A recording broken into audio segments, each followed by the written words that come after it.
नमस्कार। Gayatri PG college Sanchore की online class में आपका स्वागत है। आज हम कक्षा बीए सेकेंड ईयर इतिहास में सल्तनत कालीन आर्थिक स्थिति का अध्ययन है वो करेंगे। तो देखिए, सल्तनत कालीन आर्थिक स्थिति के बारे में अगर हम देखें तो उस समय में भी भारत एक कृषि प्रधान देश था और खेती भी प्राचीन तरीकों से की जाती थी। हल, खुरपी, पटेला, हंसिया, बैलों की जोड़ी आदि को कृषि कार्य के उपयोग में लिया जाता था। सिंचाई के लिए नहरें बहुत कम थी, खेती वर्षा पर निर्भर थी। अतः इंद्र की कृपा के सभी लोग अभिलाषी थे। वर्षा के अभाव में प्रजा संतप्त हो जाती थी, अन्यथा जीवन बड़ा सरल, परिवर्तन शून्य तथा अनुन्नतिशील था। ग्राम समुदाय अपने में पूर्ण थे। ग्रामवासियों की आवश्यकताएं गांव में ही पूर्ण हो जाती थी। प्रत्येक व्यक्ति का अपना नियत कार्य था। किसान खेत जोतने, बुआई करने, कटाई करने का कार्य करते थे। वहीं किसान की स्त्रियां घर का कामकाज करती थी, पशुओं की सेवा करती थी।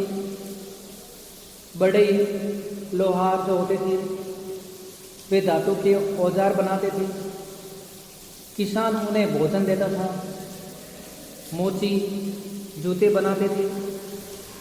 धोबी, नाई, चरवाहे, ग्वाले, पुजारी, ज्योतिष, वेद आदि सभी अपने निश्चित कार्य हैं वो करते थे।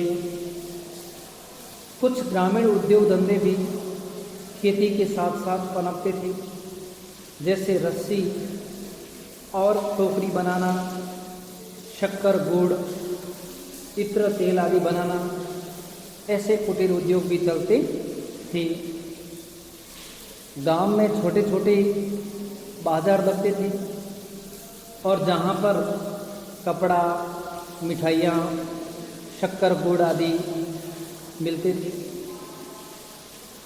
बाजार में कभी कभी एक आदमी सिक्कों की ढेरी लगाकर बैठता था और जिसका काम एक सिक्के के बदले दूसरे सिक्के देना था। और बाजार में कभी कभी बिक्री के लिए मेले भी लगाए जाते थे। उनमें पशु मेलों का भी आयोजन है वो होता था। तो इस तरह हम समझ सकते हैं कि सल्तनत काल में भी भारत के ग्रामीण समुदाय में वो सभी कार्य होते थे जो कृषि, उद्योग, व्यापार आदि से जुड़े हुए होते थे।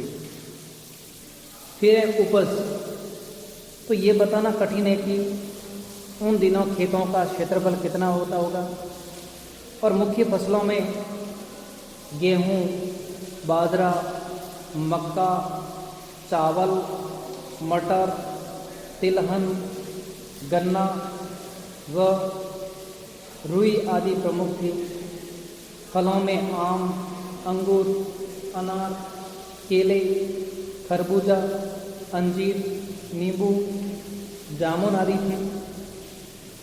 औषधिक जड़ी बूटियाँ, मसाले और सुगंधित काष्ठ काफ़ी मात्रा में पैदा किए जाते थे और भारत के बाहर उनका विक्रय होता था।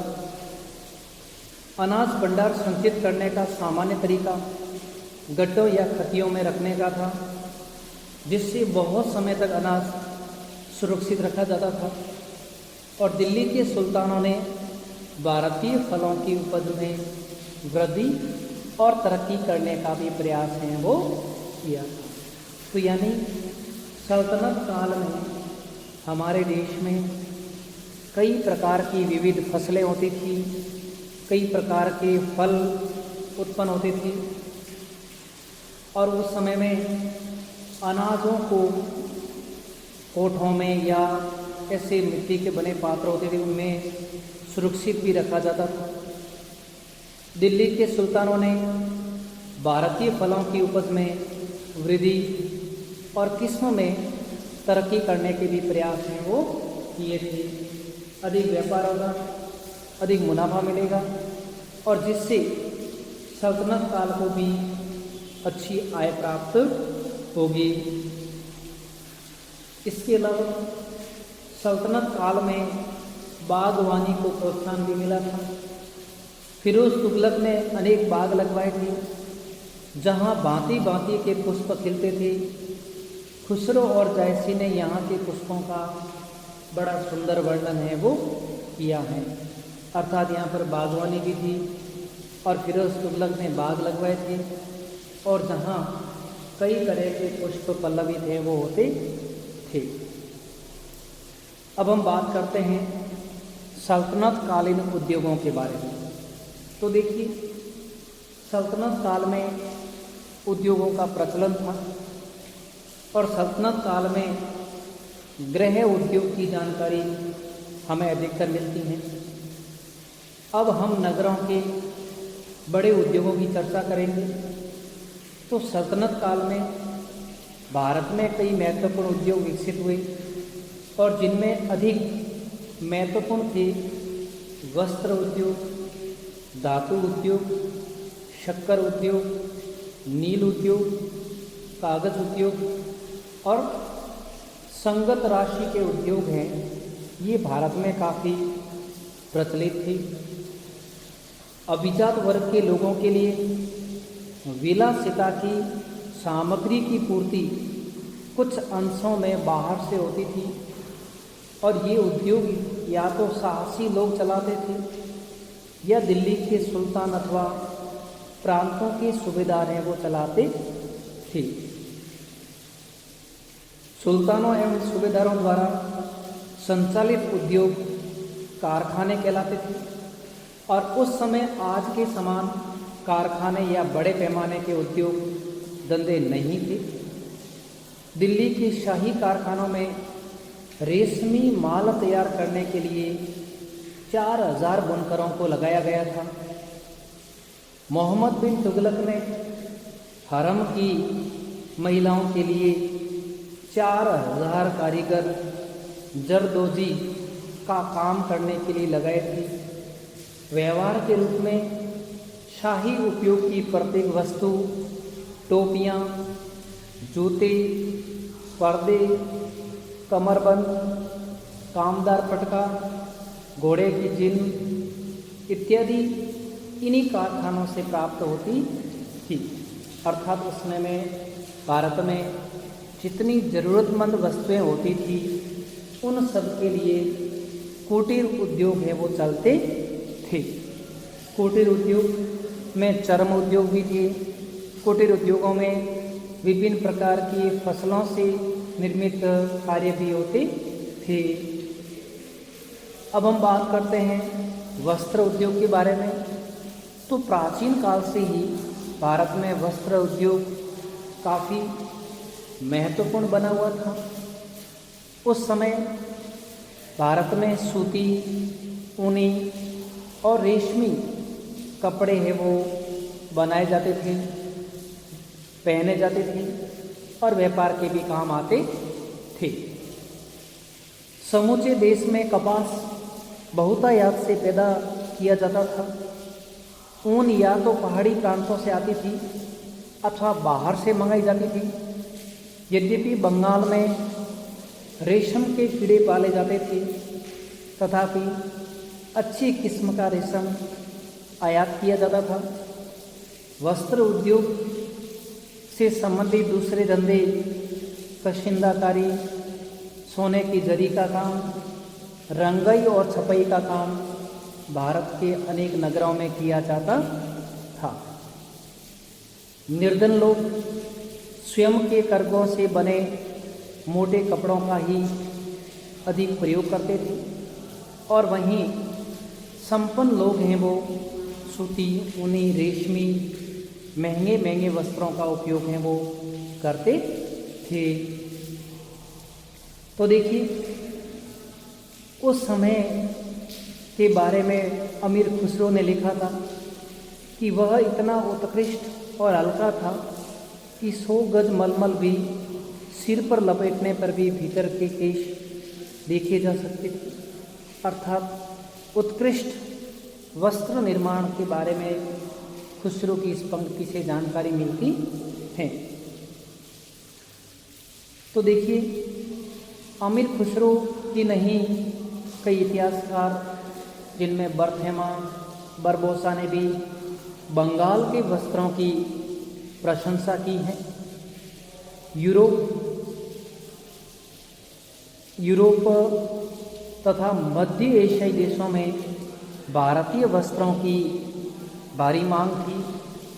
मखमल, ताफना, गलीचे, गद्दे, चादरें, दरियाँ आदि बहुत सी वस्तुएं बनाई जाती थी और इनकी भारत में ही नहीं बल्कि विदेशों में भी है वो मांग रहती थी।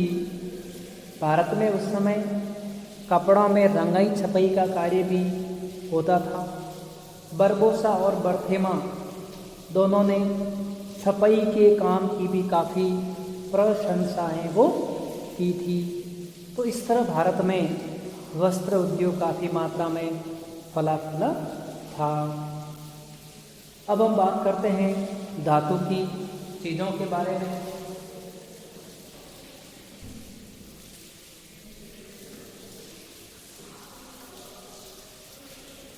तो देखिए केवल वस्त्र उद्योग ही नहीं बल्कि भारत में कई धातुओं की वस्तु भी बनाने का रिवाज है वो प्रचलित था।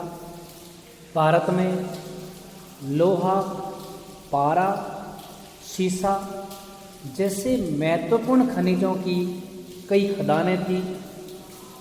अबुल फजल ने इन धातु व धातु कारीगरों के बारे में लिखा है कि भारतीय धातु के कारीगर लोहे, पीतल, चांदी, कांसा व अष्ट धातु आदि का प्रयोग जानते थे। भारत में निर्मित तलवारें और कटारें अन्य देशों में भी लोकप्रिय थी। इस्पात की चीज़ें भी यहाँ बनती थी। बर्तन, प्याले, बंदूकें, चाकू और कैंची भी बहुतायत से बनते थे।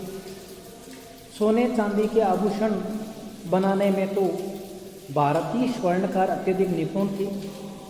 बरबोसा गुजरात के स्वर्णकारों की उत्कृष्ट कला का पर्याप्त विवरण देता है। अबुल फजल भी स्वर्णकारों के कई वर्गों के नाम गिनता है जिन्होंने विभिन्न क्षेत्रों में विशिष्टता प्राप्त कर ली थी।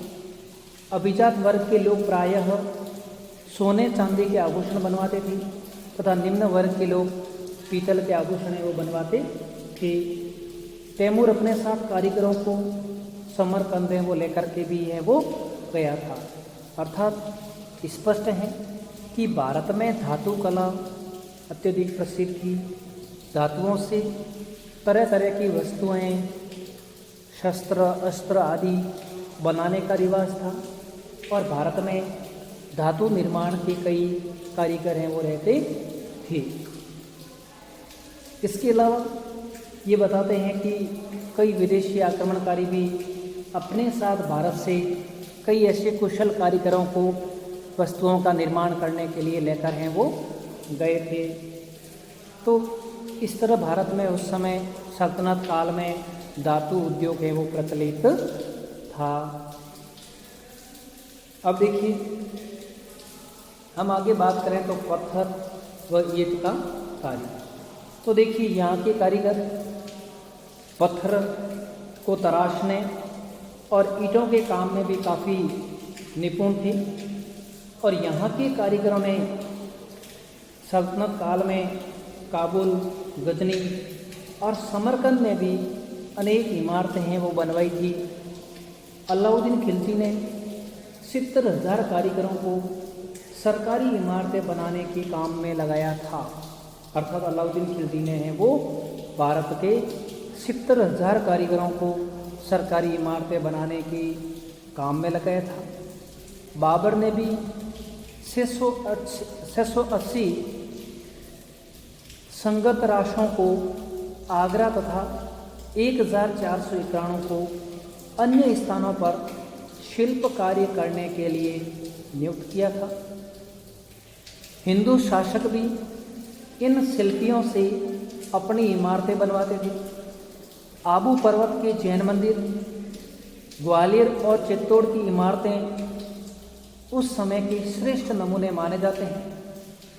अमीर खुसरो के अनुसार भारतीय शिल्पियों की कारीगरी मुस्लिम देशों के कारीगरों की कला से काफ़ी उन्नत थी और उस काल में पत्थर, ईंटें व पत्थरों को तराश कर भी कई तरह की वस्तुएं बनाने का रिवाज भी है वो प्रचलित था।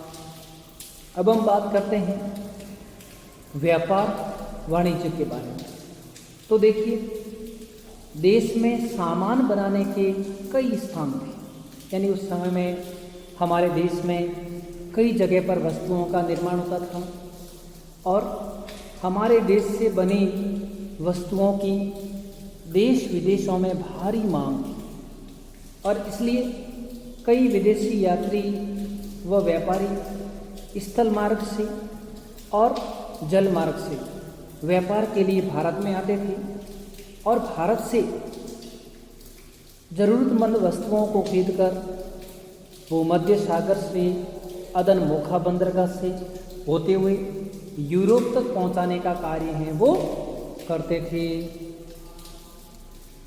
तो देखिए, उस समय में सैनिक आक्रमण, युद्ध, विद्रोह और प्रशासकीय शिथिलता से व्यापार को बहुत ज़्यादा क्षति पहुंचेगी।